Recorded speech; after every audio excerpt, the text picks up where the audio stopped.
Amigos, amigas, amigos, ustedes sintonizan Acento TV y este es su espacio a partir de ahora.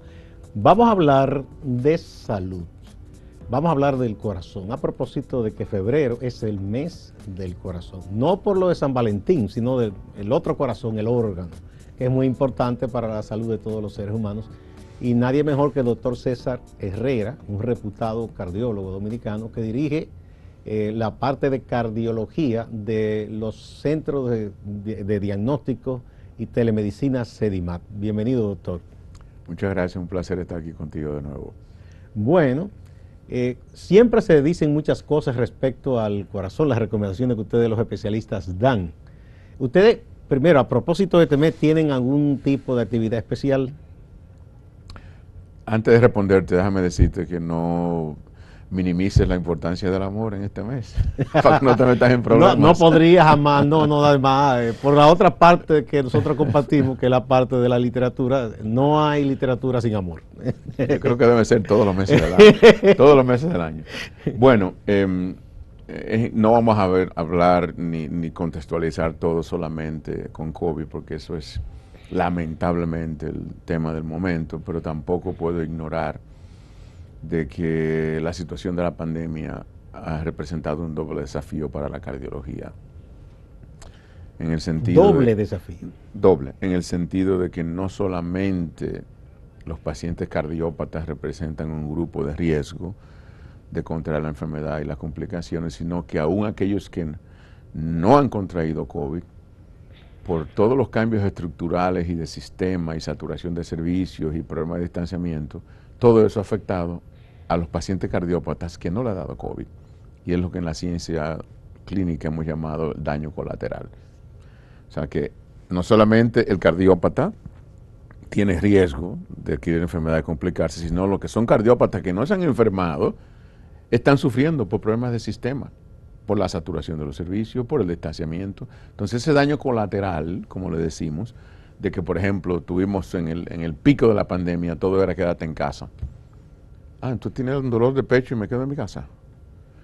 Tengo insuficiencia cardíaca y tengo que ver al médico, no, me quedo en mi casa. Tengo que hacerme tal tratamiento, no me quedo en mi casa. Entonces todo eso contribuyó a que en el último año, año y medio, y eso se va a empezar a ver ahora, este año y el próximo, los picos de complicaciones cardiovasculares se dispararon en todo el mundo. Bien, doctor, algo elemental, pero que yo creo que es bueno que la gente sepa.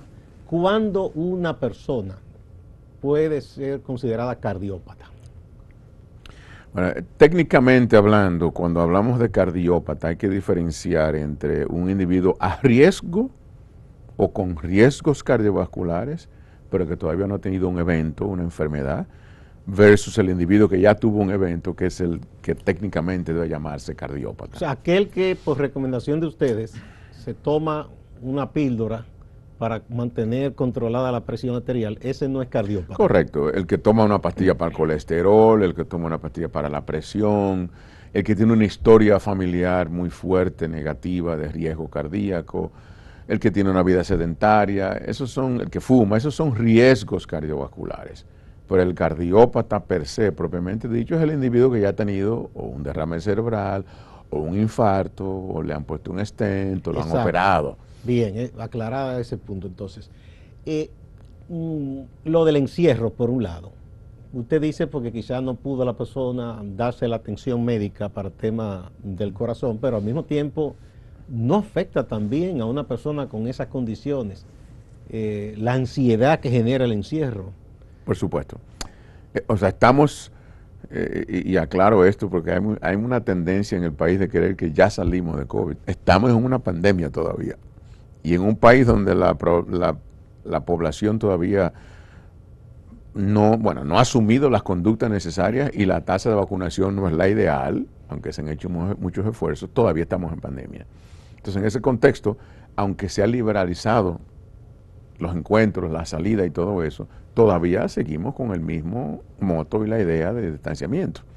Entonces, si tú añades eso al miedo, al temor, legítimo, y que la cantaleta de todos los días, y cuídese del COVID, que se murió fulano, que fulano tenía un cáncer, que tenía una complicación, obviamente eso desencadena una serie de cambios psicológicos en el individuo, incluso en los individuos sanos, que van desde la ansiedad, propiamente dicha, La depresión, y la depresión no tiene explicaciones a veces las personas tienen la tendencia a deprimirse y solamente necesitan una excusa para deprimirse. Abuso doméstico, problemas maritales, suicidio. Todas esas cosas están descritas ya en el último año y medio como parte de esos daños colaterales de la pandemia. No es que el COVID se meta al cerebro y te deprime, ni se meta al cerebro a hacerte suicida, ni que abuses domésticamente. Es que todo el entorno psicosocial se nos ha trastocado de manera radical.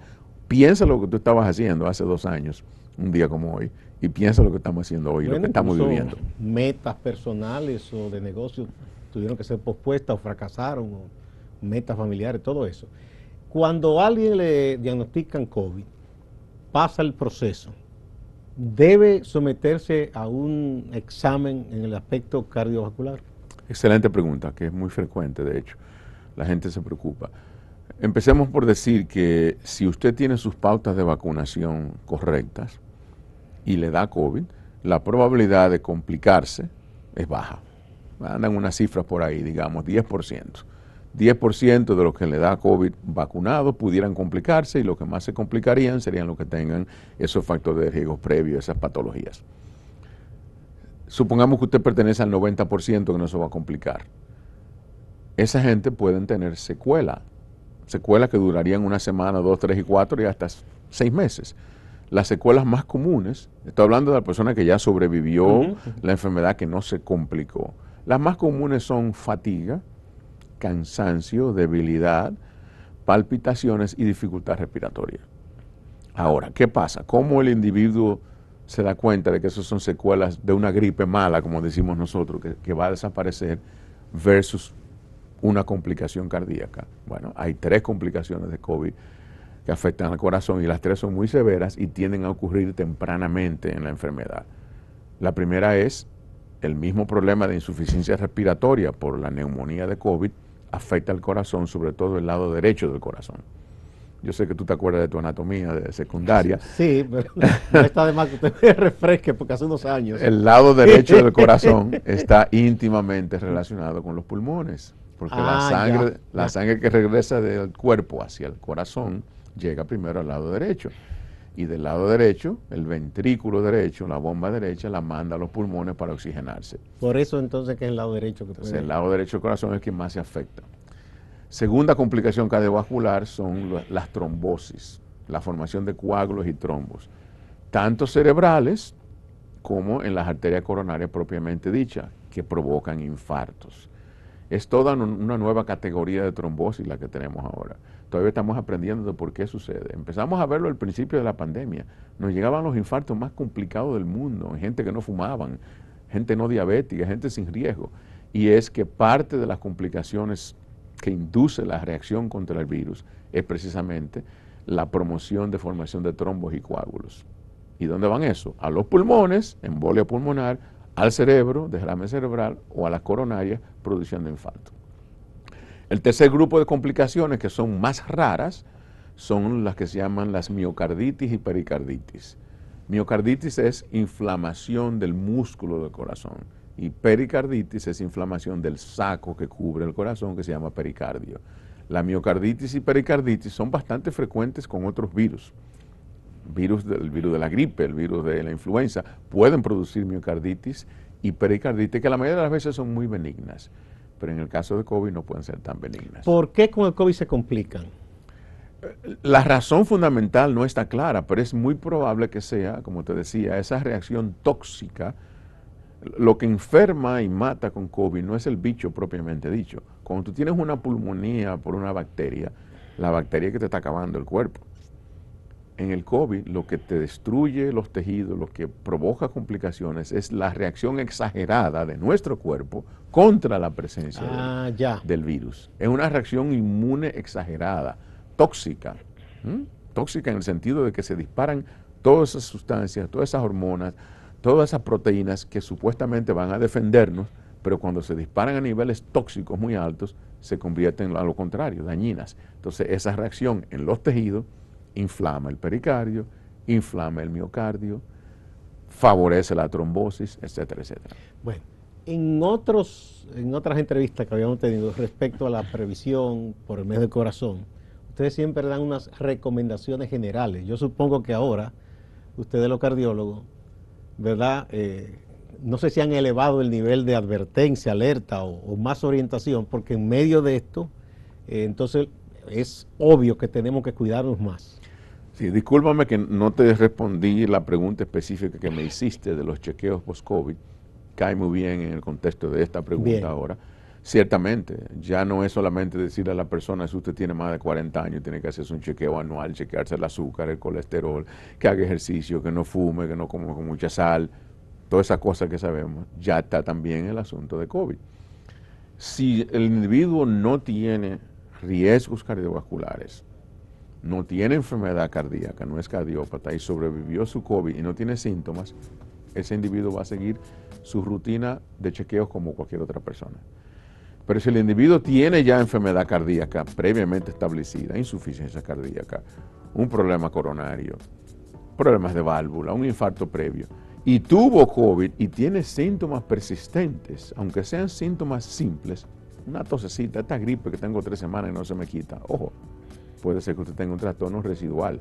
Ese paciente sí necesita una evaluación que no necesariamente implica un montón de pruebas profundas, pero un examen por el cardiólogo, un interrogatorio, probablemente una tomografía o una radiografía de pecho y un ecocardiograma. Si todo está en orden, ese individuo seguirá recuperándose. Es lo más recomendable. Eso es lo más recomendable, Doctor, porque es que no se sabe realmente si es residuo de la tos y la cosa, es una gripe mala, como decimos nosotros. Pero mejor es estar, o si ha pasado algo. Estar claro en qué hay o no hay. Con su anuencia vamos a una primera pausa.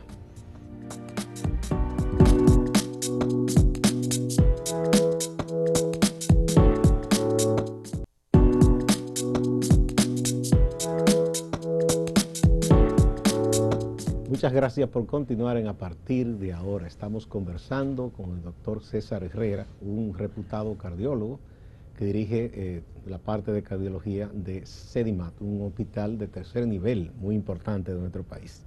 Bien, entonces, en general esas son las recomendaciones. Además de eso, hay un aspecto que se ha estado hablando de que ha habido la edad promedio de la gente mucho más joven con eventos cardiovasculares. ¿Tiene que ver con COVID o con otros factores?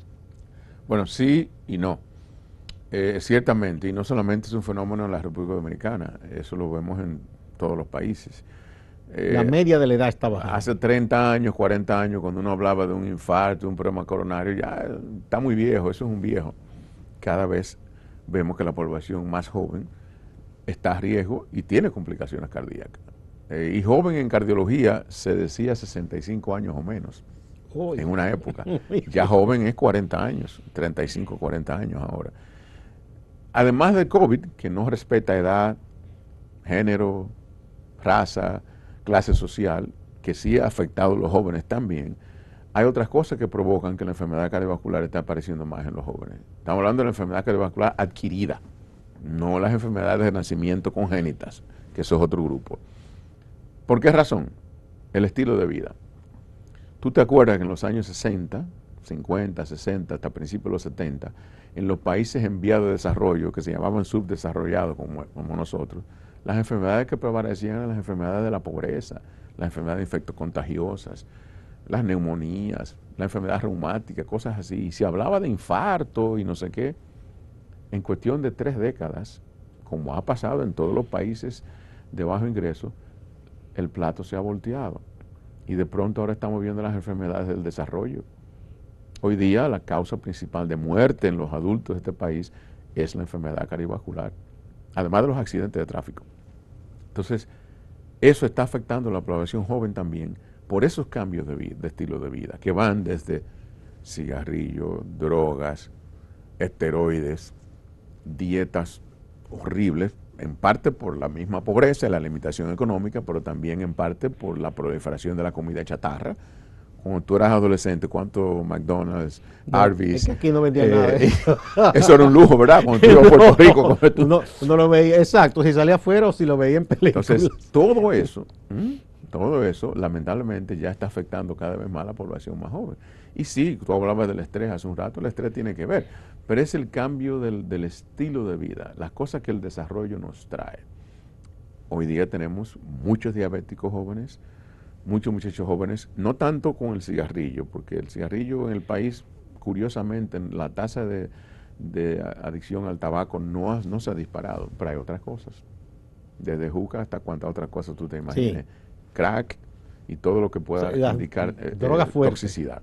Entonces eso definitivamente es un componente importante en los jóvenes. Y como te decía, eso pasa en todos los países en vía de desarrollo. El consumo de sustancias que se supone que son potenciadoras de la sexualidad, ¿eso no afecta también para una gente joven que no lo necesita?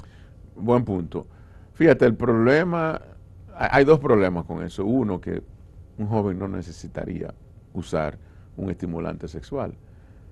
Pero en parte las expectativas sociales están imponiendo en los jóvenes ese síndrome del gran macho Superman, que puede hacer más de lo campeón en la cama, más de lo normal, y eso es un asunto mental, psicológico, sociológico, que no tiene sentido, ¿verdad? Porque inclusive las mujeres no les interesan esos supermachos, les interesa una persona que le ponga atención y claro que la satisfaga. Entonces, parte del problema es ese, pero también parte del problema es la mezcla. En España, por ejemplo, y aquí también sucede, los jóvenes es un relajo salir de fin de semana y mezclar 3 Viagra con 3 tragos de alcohol, más la droga que van a utilizar de preferencia, más las proteínas estimulantes esas, y son supermanes. Eso sí es dañino. ¿Por qué? Porque induce arritmias. La carga brusca de sobreestimulación al sistema autonómico, el parasimpático y el simpático son los sistemas que el cerebro utiliza para enviar mensajes al cuerpo, sobre todo el simpático, que es el sistema autonómico. A través del nervio simpático, el sistema simpático, el cerebro manda a liberar adrenalina cuando la necesitamos para correr, pero esas sustancias producen una sobreestimulación anormal, donde esa adrenalina y ese sistema autonómico superactivado puede inducir arritmias. Y muchos jóvenes, tú lo ves, se cayó muerto fulano. Entonces tú combinas drogas con bebidas de proteínas concentradas, con pastillita estimulante y todo eso, y alcohol, ya tú tienes una bomba de tiempo. ¿Y a quién le tocaría regular esas cosas? Si se pueden regular. Es muy difícil. Yo creo que lo primero es educar.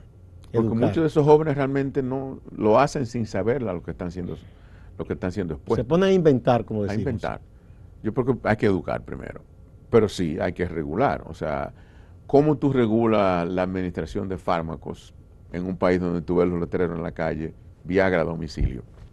No, en principio incluso muchos de esas estimulantes, había lo que llaman publicidad objetiva que venía con el periódico. Eso es una barbaridad, porque eso hasta un niño lo podía tomar. Así es. O sea que yo creo que es muy compleja. Regalaban una. La respuesta es muy compleja. Eso pasaría con los antibióticos, por ejemplo. Nosotros tenemos una urgencia de regular la compra de antibióticos. Las bacterias que están apareciendo en este país, que nunca existían, es producto del uso y abuso de los antibióticos, indiscriminadamente. Entonces ya estamos hablando ahí de salud pública. Pero eso es que la gente se autorreceta. Correctamente. Tú vas a una farmacia y tú compras antibióticos que tú quieras sin una receta. Sí, tengo una gripe, dame tal cosa. Entonces, no estoy bromeando. Sí se necesita una regulación gubernamental y de las instituciones que lo hacen, pero eso es muy difícil culturalmente hablando. Yo creo que hay que empezar con la educación. Y por supuesto ya el uso de sustancias ilícitas, eso tiene ya un tono criminal. Ya, exacto, ya hay una ley específica ahí. Claro. Sí. Bueno, y en los hospitales, en estos momentos están saturados, no solo por COVID, sino por todas las otras enfermedades y necesidades de servicio, o ya un poco la carga ha bajado en este tiempo. La realidad es que con suerte hemos salido y estamos saliendo de esta nueva ola. No, en nuestro caso, que tenemos una unidad de COVID bastante grande, ya está al mínimo. Tanto la atención ambulatoria, o sea, los pacientes que vienen a la consulta del servicio de COVID, como los hospitalizados. Los hospitalizados que nos quedan y los que siguen enfermos son los que no se vacunaron. La gran mayoría. No se vacunaron. Los que no se han vacunado. Sí, eso es lo mismo en el mundo entero.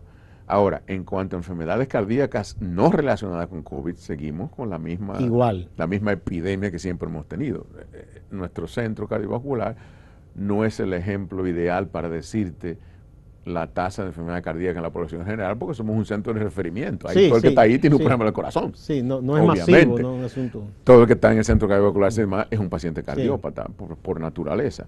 Pero no, eso no se ha detenido. Y tú me preguntabas al principio de la conversación qué cosas nuevas, qué ofertas nuevas, qué cosas nuevas hay. Hemos tenido que continuar reinventando e inventando cosas que el país no tenía previamente. Lanzamos hace muy poco tiempo, hace unas semanas, el primer servicio de cardiopatías congénitas en el adulto, por ejemplo. Eso es un servicio que requiere la integración de múltiples disciplinas para atender pacientes ya adultos que han nacido con una condición congénita de su corazón, que fue corregida o no a tiempo y que ya no puede seguir siendo visto por el pediatra porque los pacientes ya son manganzones y los pediatras no se sienten cómodos viendo un adulto. Y además de eso, ya esos adultos están adquiriendo enfermedades de la adultez que en el contexto de cardiopatías congénitas complica la cosa más. Eso no tiene que ver con COVID. Eso es una población que ha estado ahí y está aumentando cada vez más porque cada vez más se diagnostican congénitos. Otro servicio que hemos consolidado ha sido el servicio de cardio-oncología. Nuestro servicio de cardio-oncología ya tiene varios años, pero lo hemos consolidado con nuevas iniciativas. Cardio-oncología es una rama de la cardiología que se encarga de manejar, conectar la relación de los pacientes con cáncer y el sistema cardiovascular. El paciente oncológico tiene un perfil de riesgo de cáncer muy similar al perfil de riesgo cardíaco, porque ambas enfermedades van a la par. Y encima de eso, los tratamientos contra cáncer, específicamente la quimioterapia, ciertas formas de quimioterapia, lamentablemente, a pesar de que son tremendamente efectivos para el cáncer, tienen efectos secundarios cardíacos. Sí. Entonces, esa nueva rama está creciendo mucho. En nuestro centro tenemos una experiencia bastante amplia desde que fundamos el primer centro hace 3 años y medio. Esas son cosas innovadoras en el sentido de que son recientes, jóvenes, pero tratan problemas que tienen mucho tiempo. Vamos de nuevo a una pausa. Cuando retornemos vamos a hablar si esos problemas congénitos se pueden corregir, digamos, para irnos más lejos, desde el vientre quizás, o desde que el niño nace. Vamos a la pausa primero.